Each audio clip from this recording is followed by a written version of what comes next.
Alright, hi everyone, we're going to be looking at differentiating the exponential function, e to the x.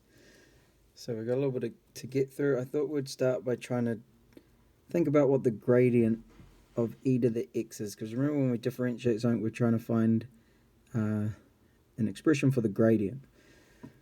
So we'll try and get an idea of what the gradient of this graph will look like at different places, and it might help us understand why we get the derivative that we get when we differentiate the exponential function. Alright, so this is our exponential function here. This is a graph of e to the x, y equals e to the x. Important stuff is that the graph never goes below 0. It asymptotes on the x-axis in the negative direction, so it will never cross that line. And then pretty much once it passes x equals 0, it starts to grow very, very quickly. It goes through the point 0, 1, and then it goes up quickly. It doesn't asymptote over here. It will keep going. Like there's a value for this when x equals 1,000. It will be very, very, very high, but it doesn't asymptote in this direction, but it does in this direction. So if this is my graph of y equals e to the x, we're going to graph the gradient function. So this is y dash, or the gradient. So what you can think about is that in this graph we have coordinates x, y. So for example, this point here is x equals 0, y equals 1. Whereas this graph we're going to have coordinates as x and y dash. Or we're going to keep it as x values, but instead of plotting the y values, we're going to plot the gradient. So if we look at this graph here and we try and think about some points, let's go to the negatives over here. Let's try and plot when x equals negative 10. What is the gradient doing for this graph? So remember, the gradient we can think of as a straight line, the slope of a straight line at that point. And it's also good to know that a gradient of 1 is a 45-degree angle. So anything less than 45 degrees is going to be a gradient less than 1. And at negative 10 over here, it's almost 0. It's almost going straight across. There's a slight incline to it, but it's very, very, very small. So it's a number less than 1. It's very, very, very small, so it's going to be down here somewhere. Like if I plot it, when x equals negative 10, the gradient is very, very small. Let's say like 0.01 or something. It's not that, but it's somewhere around there. It's a very small number. When x equals negative 5, it's almost the same. It hasn't changed much. It's still very, very, very small. It's a very small incline, almost 0. So let's say when we're at negative 5, let's say the gradient is something like 0.02 or something. It's not that, but let's just assume it's close to that. So it's still a very, very small number as a coordinate. When x equals 0, the gradient of the graph at this point here, it's actually quite close to a 45-degree angle right there. So let's take it as 1. So the gradient here is going to be 1, right? The gradient as if we move over to x equals 1, the gradient here is steeper now. So if I'm about here, the gradient now is quite a bit steeper. It's not crazy, but it's getting higher. So let's give it a rough number. Let's just say it's about 3. So it's up here at about 3.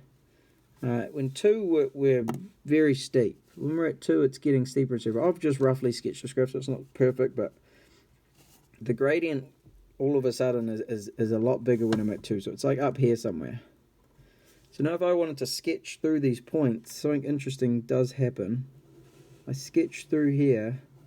The gradient graph of e to the x is almost, wow, it actually is the exact same graph as e to the x. So this is a unique property for only this graph here. This only applies to y equals e to the x. It's an amazing property that when you differentiate it, you actually get itself. So when you differentiate down here, if y equals e to the x and we differentiate that, we actually just get the exact same thing. The gradient graph is actually the exact same as the original graph. So that's an amazing property. It's unique to the exponential graph. This never happens ever again, and it's makes life quite easy actually when we differentiate this thing, but it's not that simple. More often than not, we're differentiating e to something more than just x. Well, we're going to call g to the x. Very, very similar to what we were doing in the last lesson, using the chain rule. And it's actually the same as the last lesson, the result of that. So let's say we had e to something more than just x. We're going to call it g to the x, where g to the x could be anything from x squared, 2x minus 4, 3x to the power of 5 minus x, or anything that essentially is just more than just x. If we have e to some more complicated thing, when we differentiate that, we still get the same thing. So when we differentiate e to the g to the x, we get e to the g of x, but we have to multiply that by differentiating that top stuff, which is exactly the same as what we're doing in the last lesson. So let's try some examples. It becomes very, very clear and easy when we look at some examples. I'll keep the rule up here just so we can see it. So if y equals to e to the g of x, then y dash is going to be e to the g of x times by g dashed of x. So let's do an example. First one is quite easy. So it's two things, x squared minus e to the x, separated by a minus, so we differentiate each thing individually. Dy over dx, or y dash, whichever one you prefer, is going to equal to differentiating x squared, has nothing to do with e, so I differentiate that like we have done previously, so it's going to be 2x, bring the power to the front.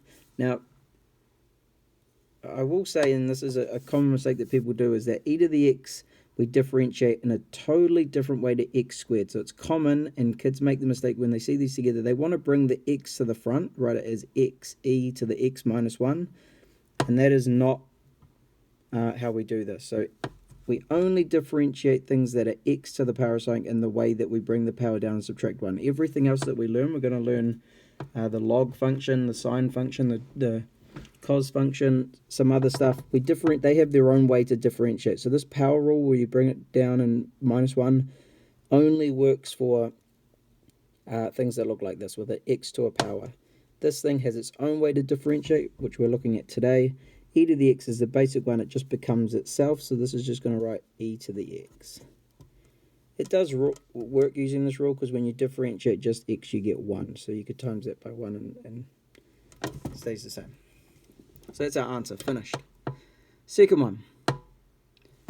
So now we have e to the g of x. Essentially, this top stuff up here is g to the x. So I could write that g of x is equal to 6x plus 1.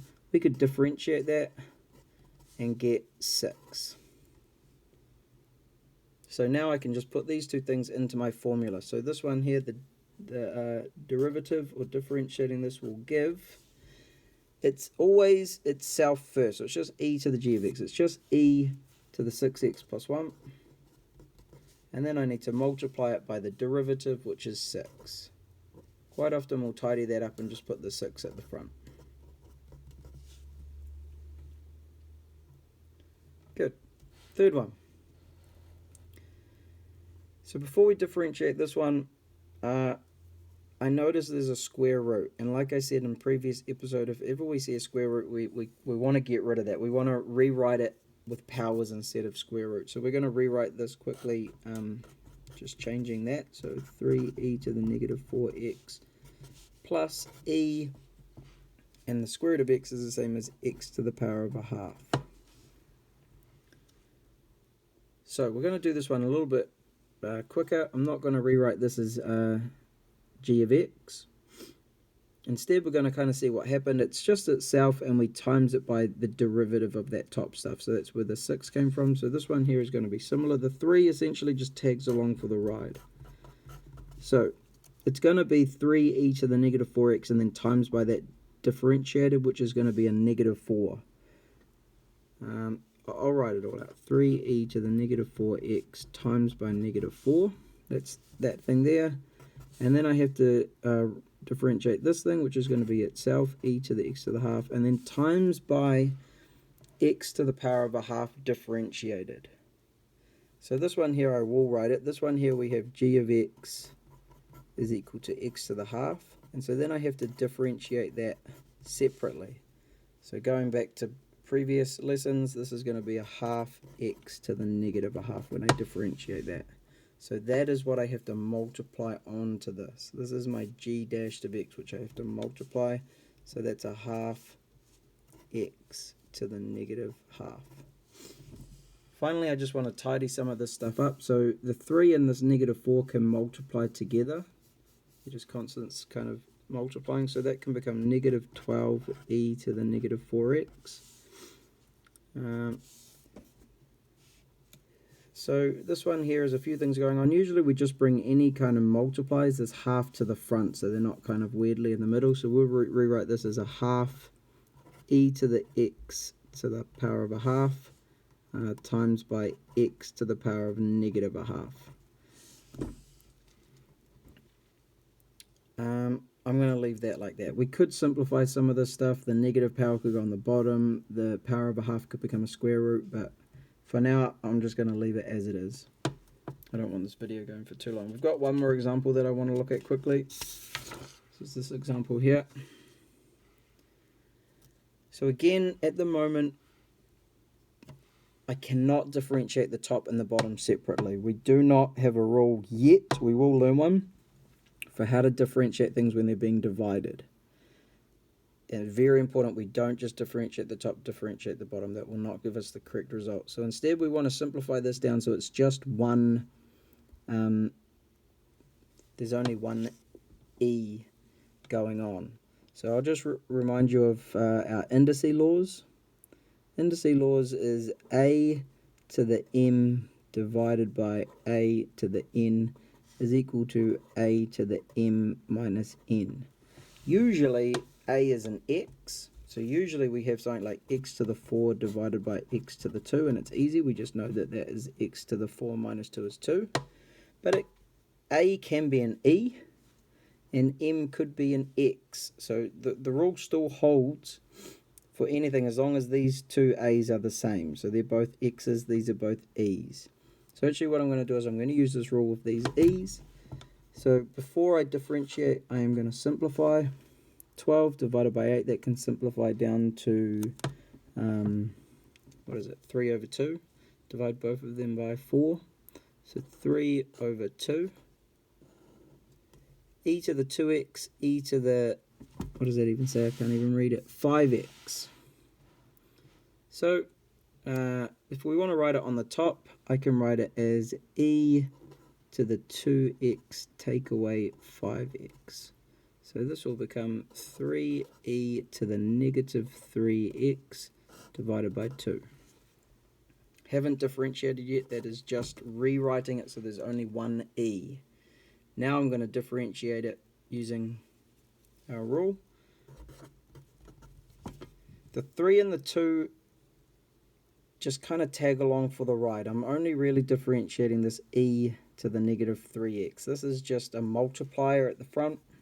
I don't differentiate them, they just tag along. So e to the negative 3 to the x, I'm going to keep the 3 and the 2 there for now. When I differentiate this, it is itself times by that differentiated, which is my negative 3. Tidying this up a little bit, 3 times negative 3 is negative 9, e to the negative 3x divided by 2.